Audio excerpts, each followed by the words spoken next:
ستړي مه شئ لرو برو هیوادوالو.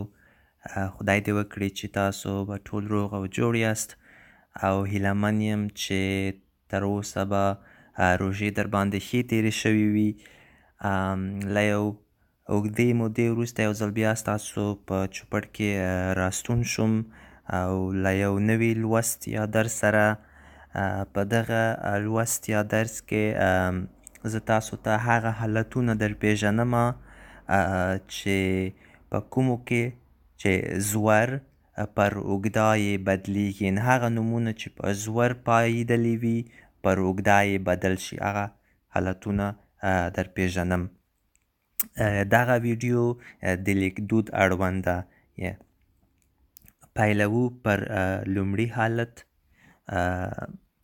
د هغو ښځینه نومونو ډېر ګړي لپاره چې په زور پیل شوي وي، لکه ښځه او ډېر ګړی یې ښځې، مڼه ډېر ګړی یې مڼې، شیبه شیبې، بېلګه بېلګې.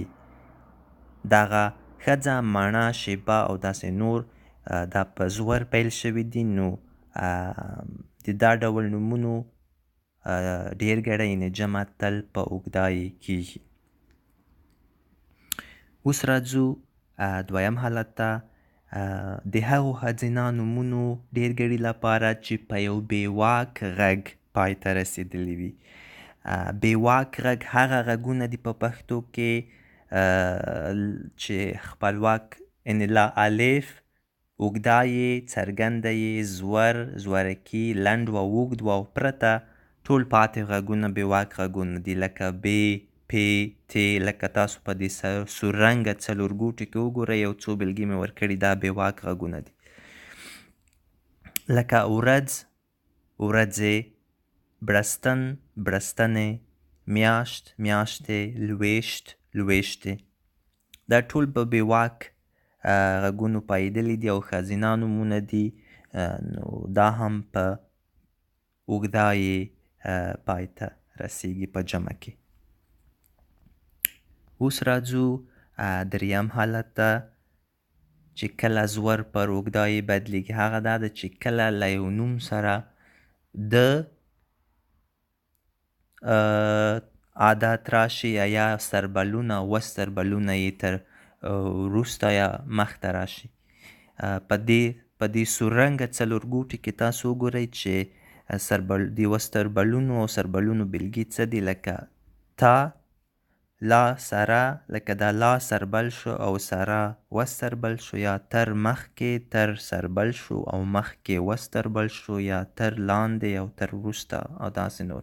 کله چې دغه له یو نوم سره راشي، له هغو نومونو سره البته چې په زور پایېدلي وي، نو بیا هغه نومونه له زوره اوږدې یې ته اوړي. لکه لومړی بېلګه، د مڼې اوبه ګټورې دي. دلته مڼه پر مڼې اوښتی ځکه چې د یې مخته ولاړ دی. بله بېلګه، هغې ښځې ته مې څه وویل.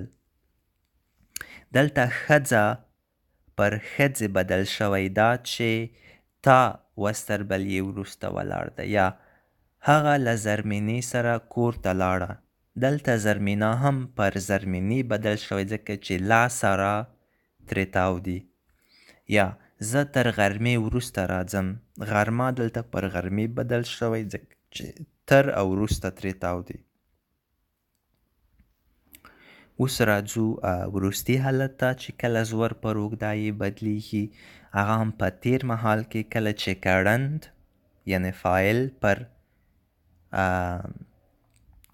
زور پیل شوی وي. لکه زرغونې غلي غلي وخندل. دلته زرغونه پر زرغونې بدل شوی ځکه چې وخندل بشپړ تېر مهال دی. یا جمیلې وویل چې ډېره خوشحاله ده. جمیله ښځینه نوم دی او پر زور پیلېږي، دلته پر جمیلې بدل شوی. هیله لرم چې دا ویډیو مو خوښه شوې وي. تر بلې ویډیو پورې مې په خدای سپارم او ښې چارې.